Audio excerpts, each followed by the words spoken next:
So we are starting unit number 1, introduction to international business. So सबसे पहले हमारे पास international business का meaning है. What is international business? Basically, international business means any kind of business activity like buying, selling, producing, investing that takes place across different countries. मतलब business का meaning ये है कि बिजनेस एक्टिविटी का कोई भी तरीका जिसमें हम कुछ खरीदते हैं, बेचते हैं या प्रोड्यूस करते हैं, इन्वेस्ट करते हैं, जो कि अलग डिफरेंट कंट्रीज तक हम कर रहे होते हैं, that is called international business. इसमें क्या क्या आता है? इसमें आता है exporting and importing goods and services. जो गुड्स हमने प्रोड्यूस कर रहे हैं या जो सर्विसेज हम बना रहे हैं उसको जो हम एक्सपोर्ट या तो कर रहे हैं या फिर हम इम्पोर्ट कर रहे हैं, वो इन्वेस्टमेंट्स इन अदर कंट्रीज, दूसरी कंट्रीज में इन्वेस्टमेंट्स करना, सेटिंग अप फैक्ट्रीज और businesses in foreign countries. Factories और बिजनेसेस को हम फॉरेन कंट्रीज में खोल रहे हैं, वहाँ पे सेटअप कर रहे हैं. कोलैबोरेटिंग विद इंटरनेशनल कंपनीज, जो कंपनीज अब्रॉड की हैं, जो किसी दूसरी कंट्री की कंपनी हो सकती है, उसके साथ कोलैबोरेट करना. तो ये सब किस में आता है? इंटरनेशनल बिजनेस के अंदर आता है. सिंपल एग्जांपल अगर इसमें हम समझे, if a company in India sells clothes to the USA, that is international business. अगर एक कंपनी इंडिया की है जो कपड़े यूएसए में बेच रही है या यूएसए को बेच रही है, वो क्या हो गया? International business.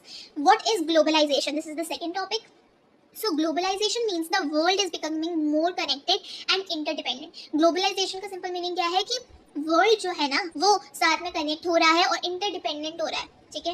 It includes the free flow of goods, services, capital, people and ideas across countries. इसमें क्या आता है? फ्री फ्लो रहता है, मतलब गुड्स जो है, सर्विसेज है, कैपिटल है, लोग हैं और आइडियाज है. अलग अलग कंट्रीज में इसका फ्लो बहुत ही फ्री रहता है, कुछ इसमें वो नहीं होता इधर उधर सब जगह ट्रांसफर हो रही है. की पॉइंट्स इसमें क्या है? ये बाउंड्रीज को रिमूव करता है कंट्रीज के बीच में. किसके लिए? ट्रेड के लिए. ट्रेड मतलब व्यापार. आप व्यापार किसी और कंट्री के साथ जब आप ट्रेड कर रहे हो तो उसके बीच की जो बाउंड्रीज है उसको रिमूव कर देता है. People from different Nations can do business together easily. अलग अलग नेशन से जो लोग हैं वो साथ में बिजनेस बहुत आराम से कर सकते हैं. Technology and transportation have made globalization faster. जैसे जैसे टेक्नोलॉजी हमारी बढ़ती जा रही है, ट्रांसपोर्टेशन, यहाँ से वहाँ जो चीज़ें हम ट्रांसपोर्ट की हेल्प से ले पा रहे हैं, उन चीज़ों ने ग्लोबलाइजेशन को बहुत फास्ट कर दिया है. इनकी हेल्प की वजह से हम ग्लोबलाइजेशन को ईजिली कर पा रहे हैं. सो ग्लोबलाइजेशन इन इंटरनेशनल बिजनेस के बेनिफिट्स क्या हैं? ठीक है. जब हम इंटरनेशनल बिजनेस में ग्लोबलाइजेशन की बात करते हैं, so companies can sell to more customers globally. जो कंपनीज हैं वो ग्लोबल लेवल पे जो कस्टमर्स हैं उनको मिल रहे हैं, उनको बहुत इजीली सामान अपना बेच सकती हैं. Better and cheaper products due to global competition. जैसे ग्लोबल कंपटीशन बढ़ रहा है उसकी वजह से कस्टमर्स को क्या मिलता है? बेटर और चीपर, अच्छे और सस्ते प्रोडक्ट्स मिलते हैं. Easy access to new technologies. नई टेक्नोलॉजीज पे हमारे को बहुत ही ईजिली एक्सेस मिल जाता है. ज़्यादा जॉब अपॉर्चुनिटीज़ बनती हैं. कल्चरल एक्सचेंज होता है और अंडरस्टैंडिंग बनती है. एग्जाम्पल क्या है? Apple designs iPhones in the USA, manufactures them in China and sells them worldwide. That's globalization in action. मतलब एप्पल जो है वो आईफोन बनाता है यूएसए में, मतलब एप्पल डिजाइन करता है आईफोन यूएसए में. उसकी मैन्युफैक्चरिंग मतलब वो जब एक्चुअल में बनता है वो चाइना में बन रहा है और उसको फिर पूरे वर्ल्ड में वो सेल करता है. तो इसमें क्या हो रहा है? इसमें ग्लोबलाइजेशन आ रहा है. ठीक है. इंटरनेशनल बिजनेस की इंपॉर्टेंस क्या होती है? International business plays a big role in the economic growth of the country. एक कंट्री की इकोनॉमिक ग्रोथ में इंटरनेशनल बिजनेस का एक अच्छा खासा रोल होता है. इकोनॉमिक मतलब पैसों से रिलेटेड, पूरी जीडीपी से related. Why is it important? देखो ये इतना इंपॉर्टेंट क्यों है? क्यों? क्योंकि ये फॉरेन एक्सचेंज को अर्न करता है. Countries get money in dollars and euros. As मैंने आपको बोला यहाँ पे एक्सपोर्ट इंपोर्ट होता है. इफ़ हम किसी कंट्री में एक्सपोर्ट कर रहे हैं तो वहाँ से जो करेंसी हमें मिलेगी, क्योंकि हम जब प्रोडक्ट्स बेचेंगे तो हमें उसके अगेंस्ट में पैसे भी मिलेंगे, वो हमें डॉलर्स में, यूरोज में मिल पाते हैं. क्रिएट्स जॉब्स भी किससे क्रिएट होती है? क्योंकि फैक्ट्रीज जब खुलती हैं, ट्रांसपोर्ट है एंड ट्रेड गिव एम्प्लॉयमेंट. इतने सारी जब एक्टिविटीज़ होती हैं तो उनके लिए भी हमें पर्सन चाहिए होते हैं. उसके लिए क्या होता है? जॉब्स भी बनती हैं. Brings new technology, advance machine and ideas enter the country. जो मशीन्स एडवांस होती हैं, आइडियाज़ होती है, वो कंट्री में एंटर करती हैं. हम एक्सपोर्ट इंपोर्ट कर रहे हैं, उससे कहीं ना कहीं चीज़ें आती हैं. इम्प्रूव्स क्वालिटी इंप्रूव होती है. Companies compete and improve product quality. As competition इतना बढ़ता जा रहा है तो कंपनीज एक दूसरे को कम्पीट कर रही होती है ताकि कस्टमर्स हमारे प्रोडक्ट को प्रेफरेंस दे. इससे क्या होता है? वो लोग अपने प्रोडक्ट की क्वालिटी को इंप्रूव करते हैं सो दैट पहली प्रेफरेंस उनकी कंपनी को मिले. इससे लोगों का बेनिफिट होता है, उनकी क्वालिटी इंप्रूव होती है प्रोडक्ट्स की. Global recognition. Indian brands like Tata and Infosys are now global. जो ग्लोबल रिकग्निशन मिलती है, आपकी जो होम कंट्री की कंपनी है उसको अब्रॉड से भी रिकग्निशन मिलेगी, वो ग्लोबली जा सकते हैं. Summary. International business helps companies grow beyond borders and nations to improve economically and socially. International business companies को मदद करता है कि वो बॉर्डर्स के बियॉन्ड जा सके, मतलब डिफरेंट कंट्रीज तक पहुंच सके, नेशंस तक पहुंच सके. अपने आप को इकोनॉमिकली इंप्रूव करने के लिए भी उनके ग्रोथ प्रॉफिट्स बढ़ते हैं और सोशली भी, जहाँ उनको रिकग्निशन मिलती है, अलग अलग कंट्रीज में पहचान मिलती है, ब्रांड के बारे में पता चलता है. फोर्थ टॉपिक है difference between domestic and international business. So point domestic business, international business. Area of operation की बात करें तो डोमेस्टिक बिजनेस जो है वो कंट्री के अंदर होता है। डोमेस्टिक मतलब आपकी कंट्री के अंदर, इंटरनेशनल मतलब आपकी कंट्री से बाहर, मतलब अक्रॉस मेनी कंट्रीज, आप डिफरेंट डिफरेंट कंट्रीज तक पहुंच रहे हो, ठीक है। तो एरिया ऑफ ऑपरेशन में क्या है, डोमेस्टिक बिजनेस का एरिया ऑफ ऑपरेशन है कंट्री के अंदर, और इंटरनेशनल बिजनेस का अक्रॉस मेनी कंट्रीज, अलग अलग कंट्रीज तक। करेंसी कौन सी यूज होती है डोमेस्टिक बिजनेस में, होती है लोकल करेंसी। एग्जांपल हम कह सकते हैं इंडिया का INR, ठीक है। और इंटरनेशनल बिजनेस में फॉरेन करेंसीज इन्वॉल्व होती है, एग्जांपल USD, ठीक है, यूरो। रूल्स डोमेस्टिक बिजनेस में one legal and political system, मतलब एक लीगल और एक पॉलिटिकल सिस्टम। इंटरनेशनल बिजनेस में बहुत से लीगल और पॉलिटिकल सिस्टम्स आ जाते हैं, बिकॉज हम कंट्रीज डिफरेंट कंट्रीज तक जाते हैं तो उनके रूल्स एंड रेगुलेशंस अलग होते हैं। बट यहाँ डोमेस्टिक बिजनेस में क्या होता है, हम बेसिकली एक होम कंट्री में ही, मान लो फॉर सपोज दैट इंडिया में आप बिजनेस कर रहे हो तो आपको इंडिया के रूल्स एंड पॉलिटिकल सिस्टम पे ही चलना होगा। देन आ जाती है लैंग्वेज या फिर कल्चर। सो डोमेस्टिक बिजनेस में सेम कल्चर एंड लैंग्वेज, क्यों, क्योंकि आपकी होम कंट्री में हो रहा है, कल्चर सेम है, आपको पता है लैंग्वेज कौन सी यूज हो रही है, आपको पता है। आप जब इंटरनेशनल बिजनेस की बात करते हैं so diverse cultures, languages and behaviours, because हम डिफरेंट कंट्रीज में जा रहे हैं, वहाँ के कल्चर्स बहुत डिफर करेंगे, लैंग्वेज अलग अलग वेरी करेगी, बिहेवियर्स चेंज हो सकते हैं। देन आती है बात रिस्क की। सो डोमेस्टिक बिजनेस में हमारे पास लेस रिस्क होता है, because we are doing business, वही बात है, हम डोमेस्टिक मतलब अपनी होम कंट्री में कर रहे हैं तो वहाँ पे रिस्क कम होता है। बट इंटरनेशनल बिजनेस की जब हम बात करते हैं तो वहाँ पे रिस्क बढ़ जाता है, एक्सचेंज रेट, पॉलिटिक्स एक्सेट्रा, बहुत से फैक्टर्स इन्वॉल्व होते हैं जिसकी वजह से रिस्क भी बढ़ जाता है। फिफ्थ पॉइंट है हमारे पास complexities in international business. International business is not easy, as हमें इतना तो पता चल रहा है कि जब हम अपनी कंट्री में बिजनेस कर रहे हैं तो वहाँ पे जितनी भी चीज़ें होती हैं उसके बारे में हमें ऑलरेडी पता होता है, हम उस कंट्री के सिटीजन होते हैं, हम उसके बारे में अच्छे से जानते हैं। बट जब हम इंटरनेशनली जाते हैं, डिफरेंट कंट्रीज में जाते हैं तो बिजनेस करना इजी नहीं हो पाता, एज वहाँ पे डिफरेंट फैक्टर्स वेरी करेंगे जो इंडिया में भी कर सकते हैं। बट उन फैक्टर्स को जब आप कंप्लीट करते हो, उन फैक्टर्स को आप लेके चलते हो तो बिजनेस इजी नहीं हो पाता। So let's understand them simply. First क्या है डिफरेंस जो आता है जब हमें इंटरनेशनल बिजनेस के लिए हमें बाहर जाना पड़ता है तो क्या कॉम्प्लेक्सिटीज आती है। उसका फर्स्ट स्टेप क्या है, cultural differences. People speak different languages, business customs, greetings and working styles very. बाहर के जो डिफरेंट कंट्रीज हैं वो डिफरेंट लैंग्वेजेस बोल रही होती है, बिजनेस के कस्टम्स अलग होते हैं, ग्रीटिंग्स अलग अलग टाइप की होती है, काम करने का तरीका भी वेरी करता है different countries to country. Misunderstandings can happen due to cultural gaps, क्योंकि कल्चरल गैप आ जाता है उसकी वजह से मिसअंडरस्टैंडिंग हो सकती है, जो बेसिकली हमारी कंट्री में जिसको नॉर्मल माना जाता हो वो मे बी दूसरी कंट्री में नॉर्मल ना माना जाए। सेकंड इशू क्या आता है, legal and political systems. Every country has different law and rules. Her country के अपने लॉज बने होते हैं, अपने रूल्स बने होते हैं, अलग अलग क्राइटेरिया के बेसिस पे होते हैं, तो उनको भी बिजनेस में आपको अप्लाई करना पड़ता है। A product legal in India में भी बैंड इन अनदर कंट्री।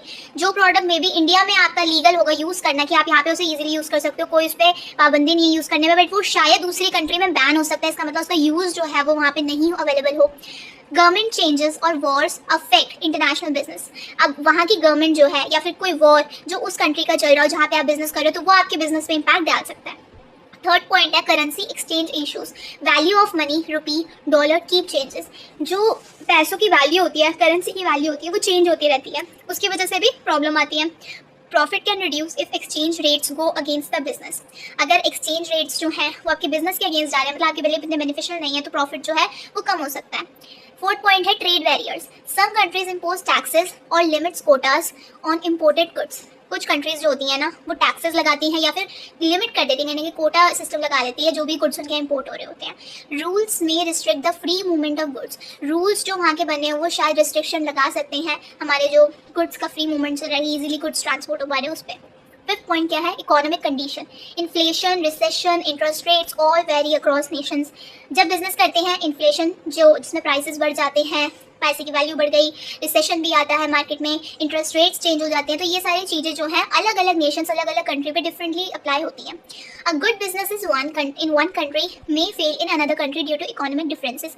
एक बिजनेस जो आपका एक कंट्री में एक जगह पे बहुत अच्छा चल रहा है वो शायद दूसरी कंट्री में जो है उसकी इकोनॉमिक डिफरेंस कर सकती है, वहाँ पे वो शायद फेल कर सकता है इकोनॉमिक डिफरेंसेस की वजह से।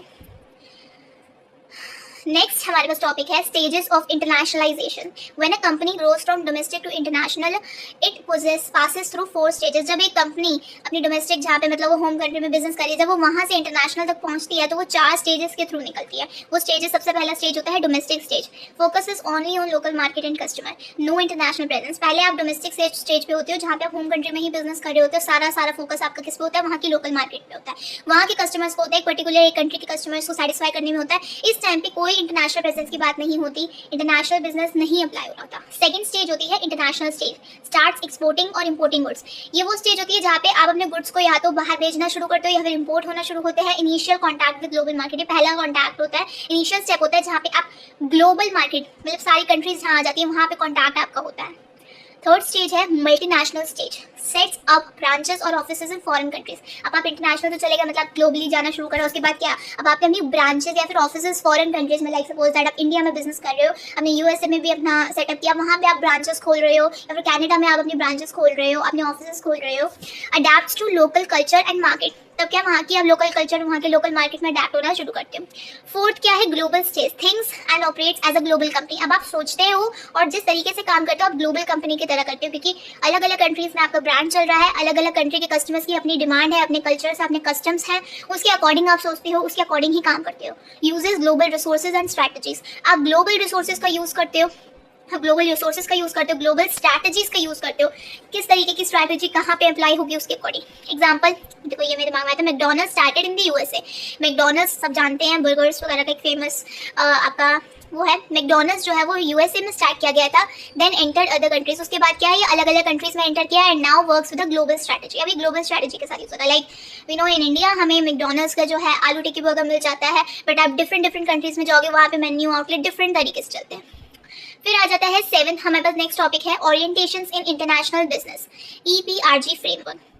तो this model tells us how companies think while doing international business. ये मॉडल हमें ये बताता है कि कंपनीज जब इंटरनेशनल बिजनेस कर रही होती है तो वो कैसे सोचती हैं। EPRG का स्टैंड्स फॉर क्या होता है, ओरिएंटेशन फुल फॉर्म मीनिंग। इसका पूरा मीनिंग क्या है, ई से क्या है, ethnocentric company believes home country is best. Ethnocentric company जो है वो ये समझती है कि जो आपकी होम कंट्री है जहाँ पे आप बिजनेस करो वो बेस्ट होती है। सेम मेथड यूज्ड एवरीवेयर, क्योंकि सारा मेथड सेम लगता है। P है polycentric company, adapts to the local market. Polycentric company जो है लोकल मार्केट के साथ अडेप्ट कर जाती है, each branch runs differently. R से है regiocentric strategy is based on region. Regiocentric जो है वो रीजन पे बेस्ड है, like Asia, Europe, similar treatment in that region. G से है geocentric global approach, best people and methods are used no matter where they are from. So ये इसका पूरा फुल फॉर्म था EPRG फ्रेमवर्क का। नेक्स्ट टॉपिक है modes of entry into international business. These are the ways a company can enter international market. ये वो तरीके है जिससे एक कंपनी जो इंटरनेशनल मार्केट में एंटर कर सकती है। फर्स्ट है एक्सपोर्टिंग एंड इंपोर्टिंग से। एक्सपोर्टिंग, आप अपने जो गुड्स है वो दूसरी कंट्रीज में सेल कर रहे हो। इंपोर्टिंग, आप खरीद रहे हो दूसरी कंट्री से। इसमें क्या होता है, लो कॉस्ट लगती है आपकी, लो रिस्क होता है, बट आपका लिमिटेड कंट्रोल रहता है। सेकंड क्या है licensing, giving a foreign firm permission to use your brand, patent और टेक्नोलॉजी। इसमें क्या है, आप किसी फॉरेन की फर्म है उसको परमिशन दे देते हो कि आपका जो ब्रांड है या पेटेंट है और टेक्नोलॉजी है वो यूज कर सकते हैं। कंपनी गेट्स मनी, कंपनी जो है इसमें क्या है, उन्हें मनी मिलती है। रॉयल्टी फॉर गिविंग लाइसेंस, जब आप किसी दूसरी कंपनी को लाइसेंस, फर्म को लाइसेंस दे रहे हो तो कंपनी को उसके बेसिस पे रॉयल्टी मिलती है, लाइक पैसा मिलता है उसके अगेंस्ट। थर्ड तरीका है franchising, a foreign company gets rights to use your business model and name. जो फॉरेन कंपनी है उसको ये राइट मिल जाता है कि वो आपका बिजनेस मॉडल यूज कर सकता है, आपका नेम यूज कर सकते हैं, फ्रेंचाइजी के थ्रू हो जाता है। Used mostly bye service companies, ये ज्यादातर सर्विस कंपनीज यूज करती है, एग्जांपल डोमिनोज, मैकडॉनल्ड्स। नेक्स्ट है joint venture, a partnership between a domestic and a foreign company. इसमें क्या होता है, जो एक होम बेस्ड कंपनी जो इंडिया में चल रही है या फिर फॉरेन कंपनी जो है वो दोनों साथ में पार्टनरशिप कर लेती है, दोनों अपने अपने प्रॉफिट शेयर कर लेते हैं, रिस्क भी और कंट्रोल भी। नेक्स्ट है wholly owned subsidiary, company sets up its own office और फैक्ट्री इन अनदर कंट्री। इसमें क्या है, कंपनी जो है अपना ऑफिस, अपनी फैक्ट्री जो है वो दूसरी जगह पे सेटअप कर लेती है। फुल कंट्रोल रहता है बट एक्सपेंसिव और रिस्की भी हो जाता है। दूसरी कंट्री में करना एक्सपेंसिव तो होगा ही और रिस्की भी रहता है, क्योंकि वहाँ पे आप सेटअप कर रहे हो, चल भी सकता है नहीं भी चल सकता है, वहाँ के कस्टम्स रूल्स सब कुछ अलग है। तो सेकंड है strategic alliance, two companies work together for a common goal. एक गोल के लिए, कॉमन गोल मतलब दो कंपनी साथ में काम करिए क्योंकि दोनों का ही एक सेम गोल है, कॉमन गोल है। रिमेन इंडिपेंडेंट बट कॉर्पोरेट, ये इंडिपेंडेंट रहती है बट साथ में काम कर रही होती है। Example research, marketing. यूनिट 1 हमें क्या बताती है कि इंटरनेशनल बिजनेस क्या है, क्यों globalization and global market matter करती है बिजनेस में, the problem, risk and strategies in going global. जब हम ग्लोबल जाते हैं तो क्या प्रॉब्लम्स हमें आती हैं, क्या रिस्क हमें फेस करने पड़ते हैं, क्या स्ट्रैटेजीज अप्लाई होती है।